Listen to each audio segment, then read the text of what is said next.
Hey ladies and gents, it's Zembak, and we are looking at the new and improved Leopard 1. Yay, right? I remember when this tank first came out, I was super excited to get it. Ground through it like less than a week to get to the tier 10. And then, it was supposed to be all that and a bag of chips, but not really. It had a little bit of everything, kind of. The gun was a little trolly. I had a terrible ammo rack problem. That was back in the day when you only have to carry one repair kit. So most of the time I carried two repair kits on it, so you always had a chance of fire. And usually even with two repair kits, you still ended up playing most of the game with a ammo rack tank. So yeah, it wasn't the best thing in the world. However, they've made changes to the tank to turn it into what it was originally designed by the German army. So in 1956, the German decided that they were going to replace the M47, M48 Patton, that they had stockpiles of them from the United States, with a new standard Panzer. They got involved with the French and the Italians in the development of this tank. Now, at the time, heat rounds were considered a little OP. They didn't think there was armor that was going to be able to stand up to shaped charges, so the Germans decided that they were going to go with, the three key components of a good tank are firepower, mobility, and armor. They went with firepower, mobility, and armor was not that important to them because of the shaped heat charge. So the first two is what they really pushed. So they used a British L7 gun, which is the 105, probably one of the best guns, if not the best gun, tank gun ever invented, on this tank. And they also gave it the mobility and cross-country performance that was unrivaled by any other tank in the world. Of course, just like I said, this was the design thinking in the 1956. 1963, they awarded the contract to the Porsche company to develop they liked the Porsche's design, and we ended up with what was the early prototypes of the Leopard 1. By that time, the Italians and the French have kind of went their own direction. The French ended up going with the AMX-30 and all that kind of crap. The Germans, of course, stuck with the Leopard 1 design. Hugely successful tank. Almost 6,500 of these tanks were produced and used by over a dozen different countries. In fact, I do believe, Greece and Turkey still use this tank to this day, surprisingly enough. And they also built a number of different, not actual battle tanks, but for bridging. There was an AA version of it, the Leopard, and a recovery version. Some of those tanks are still actually in use by a number of countries. So like I said, 1965, they started production of this tank. Right around 6 versions of this tank were produced: the A1, A2, A3, A4, 5, and 6. So yeah, very popular tank, very sold all over the place.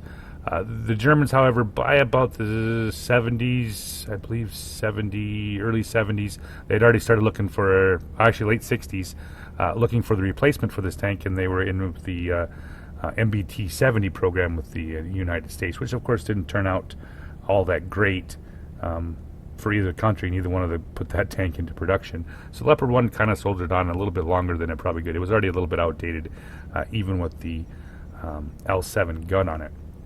Now, there was the kind of interesting, a couple different versions. I'm surprised we don't have these in game. Or I would really, really appreciate it if they did. For example, the L2. This is the early versions of the Leo had did not have a welded turret. These are cast turret.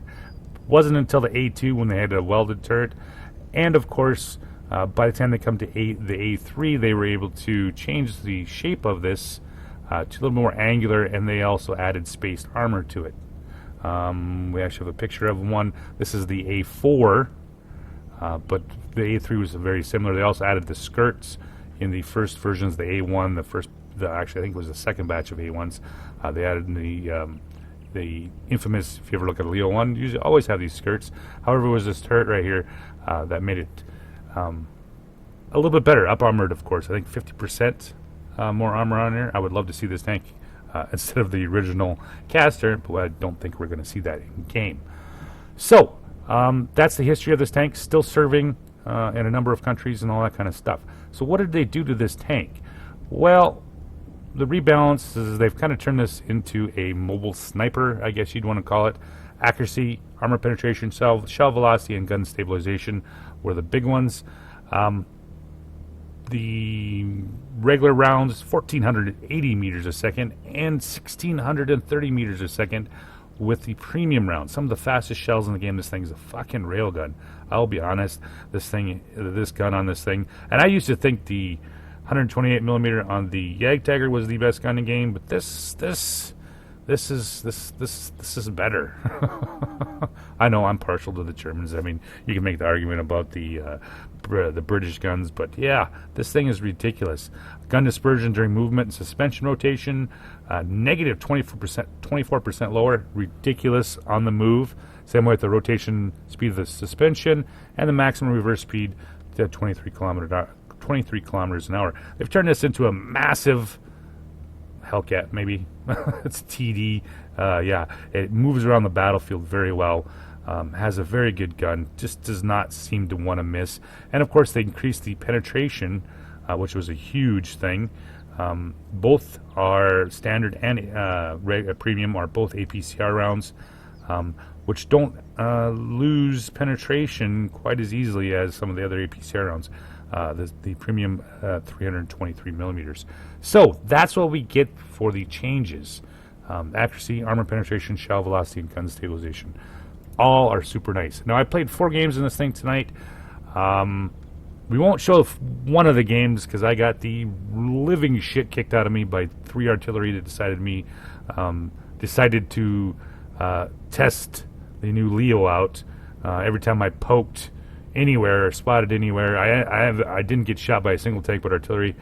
It was kind of a disgusting, sad game. However, the other 3 games did pretty well in, so I'll bring those 3 up for you guys to check out. So now what do we have? 420 average damage, 278. That was the increase in penetration, 7.82, 7.68 for the reload time, and 43.61 for the gun traverse, and negative 9 degrees of the gun depression. So it's not too shabby, not as good as the British, but hey, what are you going to do?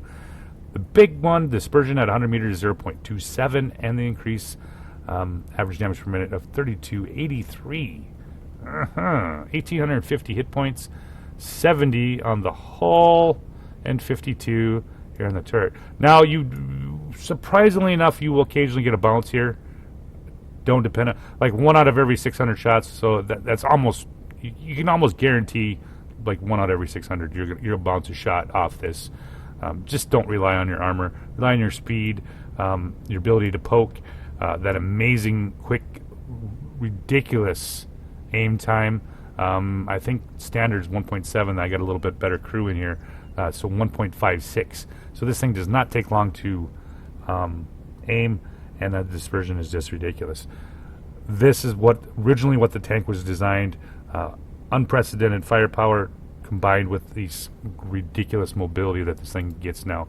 With a top speed of 70 kilometers an hour, yep, 830 for the engine horsepower, and 20.57 for the specific horsepower to ton, which isn't too shabby. However, this is a little fatter than what they originally wanted. They wanted 30 horsepower per ton. So yeah, kind of a little fat ass, I guess, maybe. 54.52 for the traverse speed.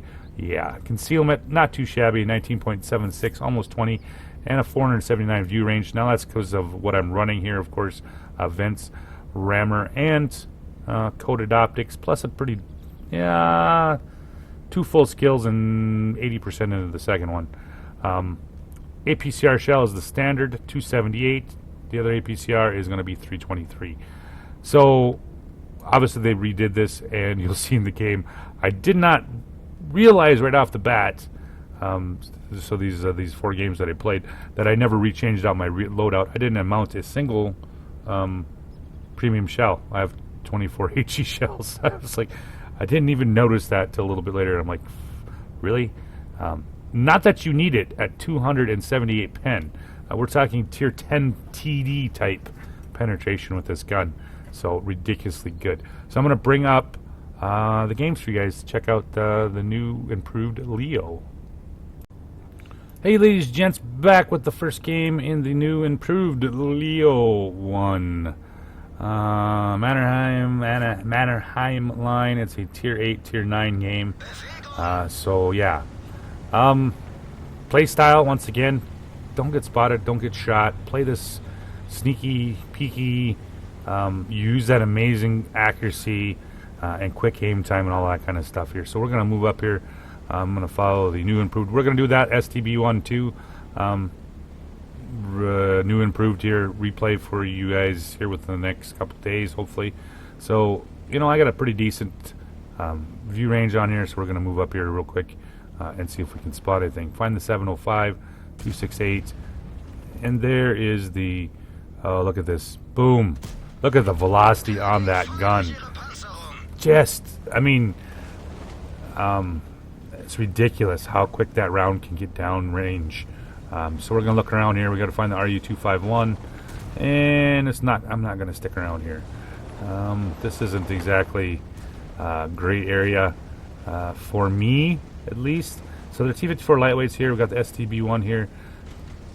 He's going that way. So we're going to play a little bit more. It's a passive tank, right? You don't charge in. You don't. This is not a brawler by no means. So, like I said, kind of yeah, playing a little bit of a TD type role here. So there's the RU-251. Can I pick him up? Nope, he's not poking. He's a little smarter than that, boys. Nope, nothing. And I do remember it does have a pretty decent. Yep, the 105 penetration on that HE round is also pretty impressive. So, pick up the T-49, put a shell into him. Since he's down behind those trees right there, I'm not terribly worried about getting spotted. There we go. I'll roll back up just a little bit just to make sure he's not picking me up. That's about the time to see the T-54 lightweight coming around the backside. I really knocked this T-49 out. We have EBR 90 here. He's looking at that T-54. No, that's not going to work, sir. And about that time, the Scorpion G gets, or not the Scorpion G, the Grill 15 gets spotted. And we already down one tank. That would be our, wow, version, lovely. Shit, that sucks. Batchat 12T nails the Grill 15. And there's the T-49 coming across here. However, this T-54 lightweight needs to, oh, you're going to side scrape me? All right, fuck you, buddy. We're just going to drive in here. I'm going to take a little bit of damage here. There we go. Finish off the 54 lightweight. It's a 2-3 game right now. However, we are down 2 tier 10s. Ugh, that sucks, right? So they're battling down here in the bottom. Cronovan, object. Let's see what we can do here. EBR is checking shit out. See if he can find something. There goes the 54 lightweight here. And about that time, I'm like, you know what? This needs to get rolling. Those two red tanks have nothing to, nothing supporting them from the rear. So we're gonna get ballsy here, and this is what this thing does. It likes to flank, right? Great mobility, good top speed. So we're gonna run down here. Nothing's over here supporting them. We're gonna come back right in here behind this guy. Ooh, kind of crashed a little bit here. There's the first shot on him. 705 getting wrecked. Come on, boys. And T10's like, no. There we go. One more shell. He's going to be dead. They finish him off here. We're back to 5-5. About that time, the other Leo shows up. What are you? I don't know if he was thinking he was going to shoot me. Come on. There you go. Down the hill you go. Nope. Leo 1. Well, those guys are going to wreck him. They're going to have no problem at all against him. So they're going to run over there. Yep, he's going to be dead here shortly. So I think we need to get back to the other action because the other side's wrecked. So we've picked up 3 tanks right off the bat here on this side. So this is good. This is good. We've pushed that. We've got it rolling. We've freed up a couple tanks here. So now we have inbound red baddies. We're going to try to get in a little bit better position here to support the STV-1. Because he's playing that corner over there. So I'm going to try to get over here to a position where I possibly won't get shot at. There's the AMX 30B. There's the first shot right there. Quick aim time, quick snapshot on the roll. AMX 30B is getting wrecked.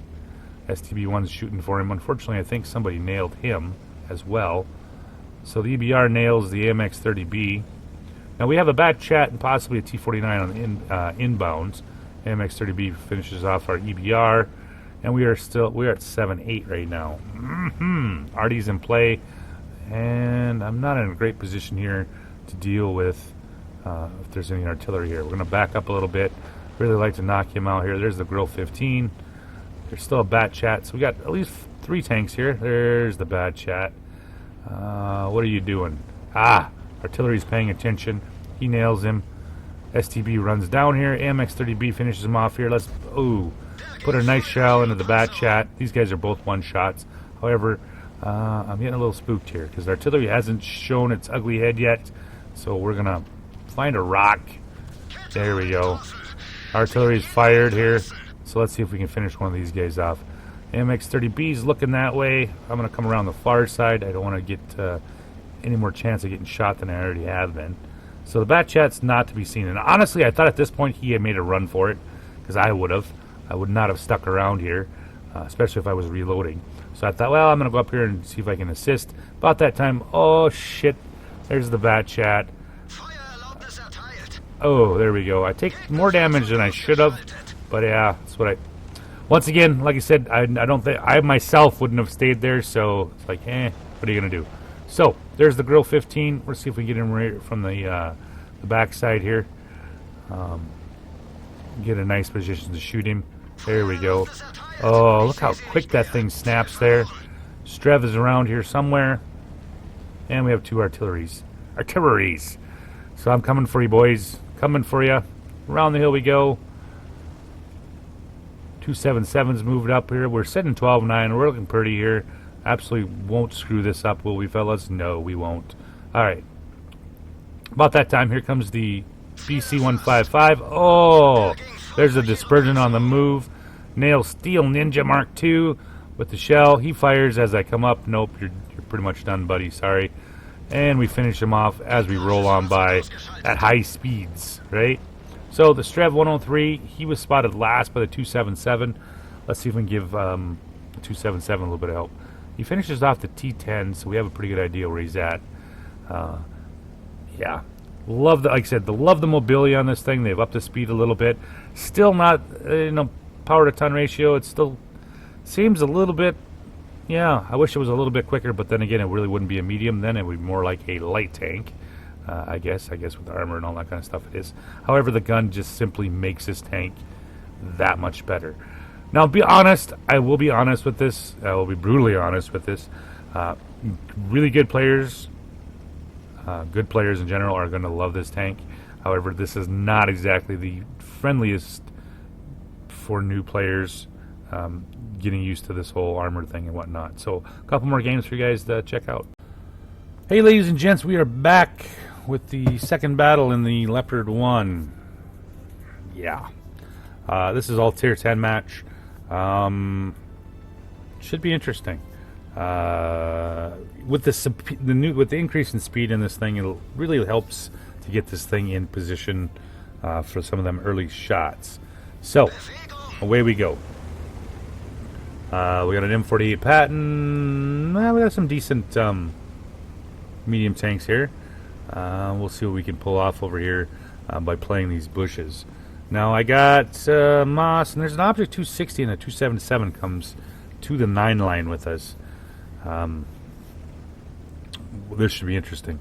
Now typically this map is usually decided by how many tanks go to the 3-4 or the 2-3, the beach push. We get the Action 10 and the Grill 15 all headed south. Bat Chat's looking for something to shoot at here. And we're going to pull up here and do a little peeky here. Let's see if we can find that 140. No, I think he's too far down. Yep, he's too far down. Let's see if we... Nope, can't pull off the bullshit there. Get lit for it. Around we go. So there's a T10 E5. Pick up the GW right off the bat. I don't know if they're going to be able to kill him. Hopefully. There's the 140 again here. Let's see if we can get in a better position here. So the 277 finishes off the GW. Now we have the Grill Action 10. Or I'm sorry, not the Action 10, the AX. And of course now, there's an E100 on beach. Great. Interesting enough here. It's about time to pick up the 907. We both fire at each other. He injures my... Nope. We nail him for 435. Lose a little bit of HP here. Yeah, it's a 907. What are you going to do? So that's about the time. 4 tanks show up on the bottom down there. The AX Action 10. So now literally we're going to lose. We're going to be down 3 tanks here in a short amount of time because of that beach push. So now we go here. We got to check this out here. Now I thought I was going to come over here, do a little bit of let's clean up everything, and that's about the time I see the Object 260 and the 277 completely leave that line, leaving only the bat chat there. So we're gonna use our bush here. We're gonna wait. Ooh, there's our first shot. Now look at the like I said, the increase in that reverse speed makes a huge difference for a lot of this quick pull and shots. I mean, yeah, I was able to pull back quickly, even though sitting on a downhill slope. So 121's here. IS4 kills the E5, so we're at a 3-3 right now.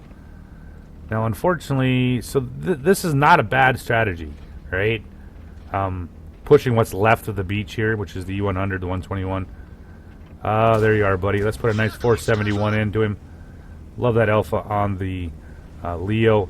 Unfortunately, the bat chat dies to the other side, and now they've pushed into our backfields here, where we have a Conch GC, the T92. We're going to lose all of our artillery right off the bat. So the 260, the 277, the Jagdpanzer E100 is coming back.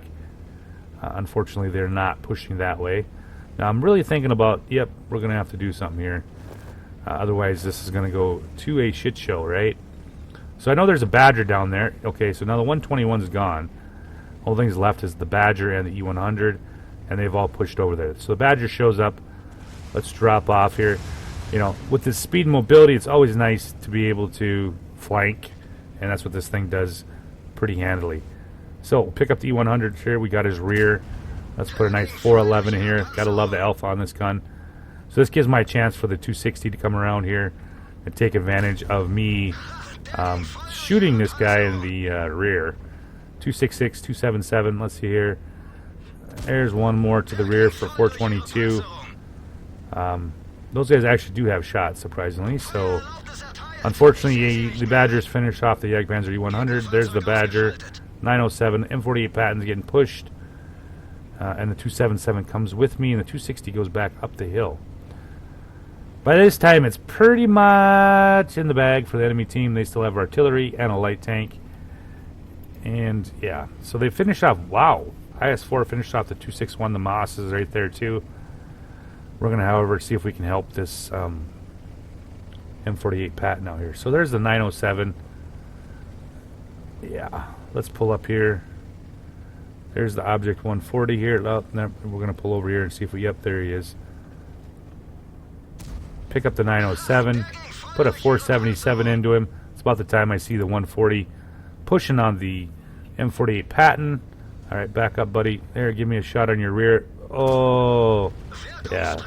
Put him down to 400 here, and that's about the time 907s pushes over as well. So I'm thinking maybe possibly we can pull this shit off, right? We're not that far behind.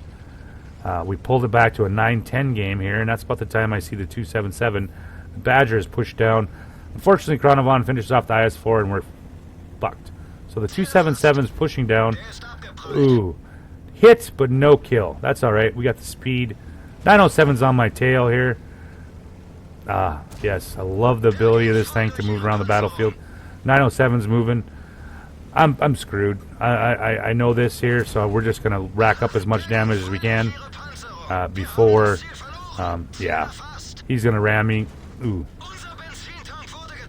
So mobility and firepower is what this thing's about, and it has it in spades, fellas.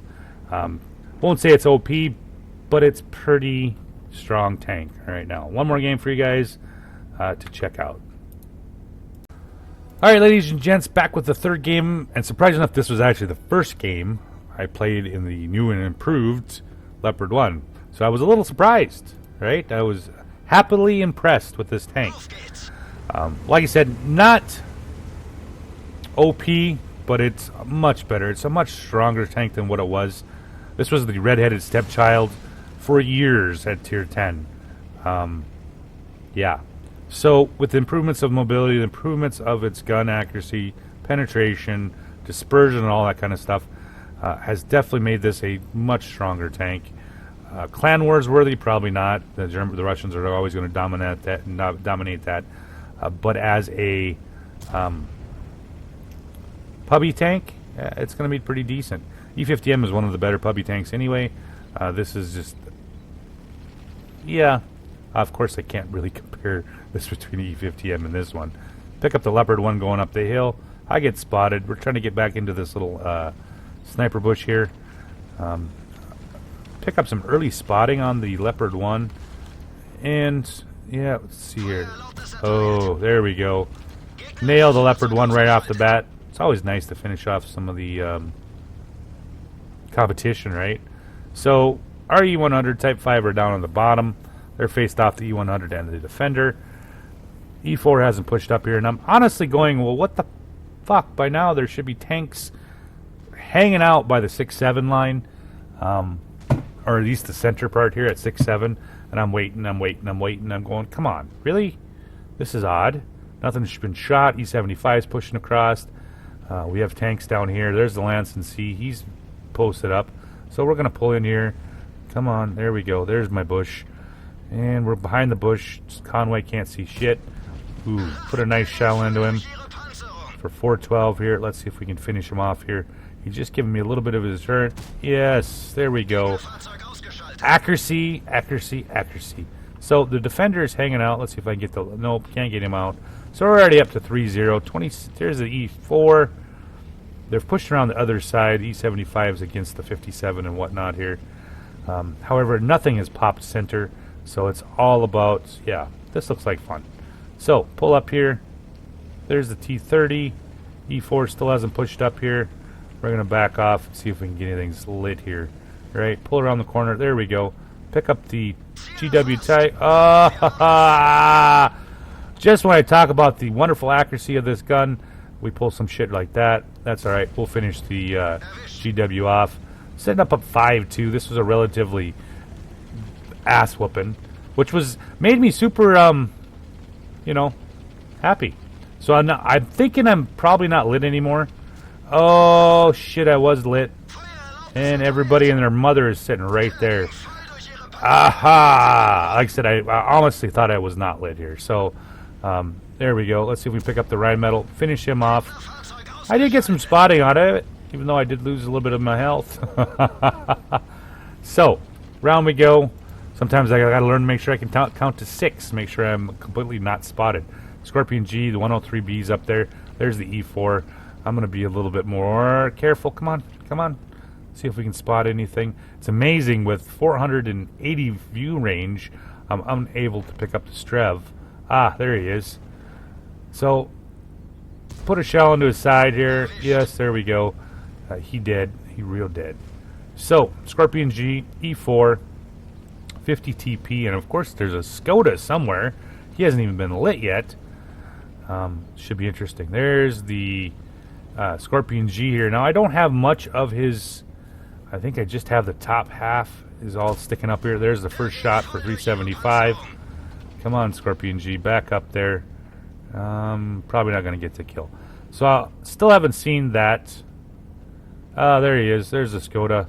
So waited. What? 278 pen, and I can't go through the TVP, so he's just hanging out. We'll put another shell into him, and he almost dead. 50 TP's getting hunted down as we speak. 342 health. There's an ISU 152 that's gonna possibly fuck him up. However, the Lanson's got him from the rear. Yeah, so I was super pumped after this being the first game, thinking, yeah. I'm pleasantly surprised. So, slow clap for the World of Wargaming department for turning this tank into somewhat of a competitive tank at Tier 10. Thank you. Thanks for watching, guys, and have a good night.